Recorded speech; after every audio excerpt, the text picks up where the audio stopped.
Hare Krishna, Namaste. Chapter 4, which is entitled as Jnana Yoga, Sloka 18. Karmaṇy paśyed, akarmaṇi karmayah, sa buddhimān manuṣyeṣu, sa yuktaḥ kṛtsna-karma-kṛt. This is not the karma yoga in jnana yoga, or it is not talking about the karma yoga in jnana yoga or jnana yoga in karma yoga. That is not the discussion here. Karma yoga and jnana yoga are not mixed up here. We are talking about the jnana within the karma yoga. That's all the discussion here. So here buddhimān, one who is intelligent. Meaning, what is the intelligence meaning here as per the Shastra? Having an understanding of the self, that is Atma. Complete understanding of the self, that I am Atma. I am Atma. And that person is a buddhimān. Buddhimān, an intelligent person.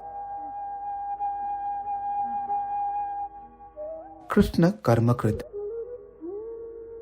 Now, that person was intelligent, not only being intelligent, but also performs the action intelligently based on the intelligence that he has. That is kṛtsna-karma-kṛt. As they both go hand in hand.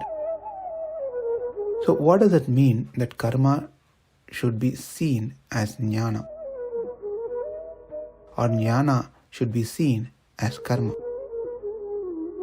So here jnana, the jnana mentioned here is about Atma. About Atma. As one continues doing their karma with this jnana that is about the self, is what called as jnana that is seen within karma.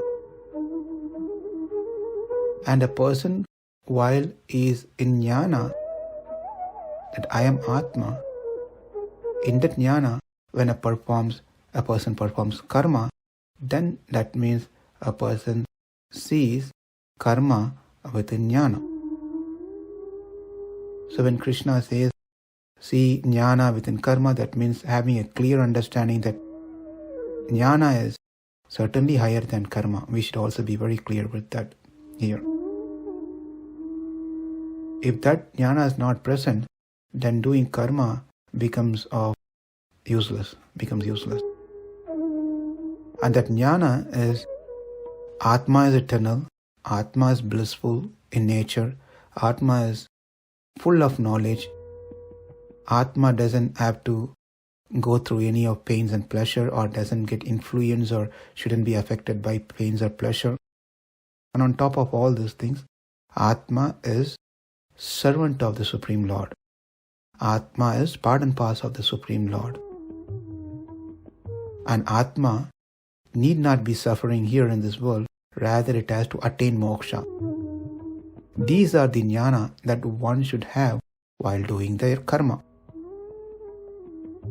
Say, I'm making a garlands at the temple, but I'm talking to someone on my side about what they cooked, what are their plans for their weekend, how are their children doing their studies, did they find a new shop to buy jewelries, saris, any of those things.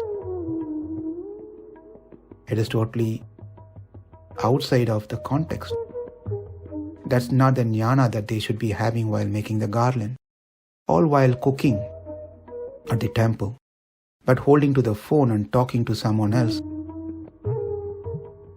that is also no good. One might say, well, I'm talking about God, Krishna. Well, that is not recommended while cooking. It is something that one has to meditate on themselves while they're cooking on Supreme Lord. Or while I'm honoring the prasadam, I'm eating the prasadam, the remnants of the Lord. While eating, honoring the prasadam, I'm chit-chatting with someone else next to me, or joking and talking unnecessary things. And that is not the jnana that's been spoken here. Or while I'm doing a kirtan, I'm surrounded by many people, and people are surrounded by me. But while I'm doing kirtan, I'm observing who's watching at me, who's not watching at me, how are their reactions, things like. More concerned about I, but not about God. So these are not the knowledge one should have. The knowledge that Krishna speaks about Atma and Paramatma while doing an action. That should be constantly going on as we do any actions, any services. So any action, services one does, one needs to see the knowledge, that is Krishna consciousness within the services, else that services become just karma. Just karma. I'm making the garland, I'm cooking, I'm honoring prasadam, I'm doing kirtan, I'm mopping the floor of the temple. One should meditate on the Lord and understand, I am doing these for the pleasure of the Lord, not for my own pleasure, not to please myself, not to get something out of this by doing these things, but to please the Supreme Lord. So there are two steps or two-step process that we need to understand as we are getting deeper into Gita here. The first step is to follow the karma yoga as per the varnashrama dharma with a proper jnana about the self, that is the Atma. When that action is done with detachment from the results of the action, having the proper understanding that I am not the doer, I am not the proprietor, then it is called karma yoga.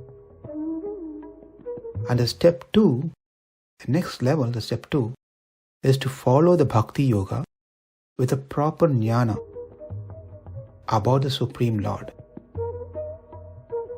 In step 1, the jnana about the self, and in step 2, the jnana about the Supreme Lord, Paramatma. And this Atma is servant of that Paramatma. When the focus is on Atma alone, then it's karma yoga. But when the focus turns into Paramatma, while continuing to do one's karma with the knowledge or jnana that I am the servant of Paramatma, I am doing this action to please the Supreme Lord, then that becomes more into bhakti yoga. So the focus until chapter 6, strictly speaking, is all about self, meaning Atma. Starting 7th chapter onwards, it's about Paramatma, Bhakti. And that will be the focus from the 7th chapter. Here in between, we at times mix the both. Atma, and sometimes we mention as Paramatma, Bhakti and Karma. We mix a few things. The reason is just simply to make it easy for us to understand, so that we are clear. Paramatma and Atma, because the Paramatma is much more easier to understand when compared to Atma, which is quite difficult to relate and understand. Therefore, at times we make this combination as we are discussing different slokas here. Now, there are some important points and facts and objections based on this sloka, and that we have to see in detail. That will continue.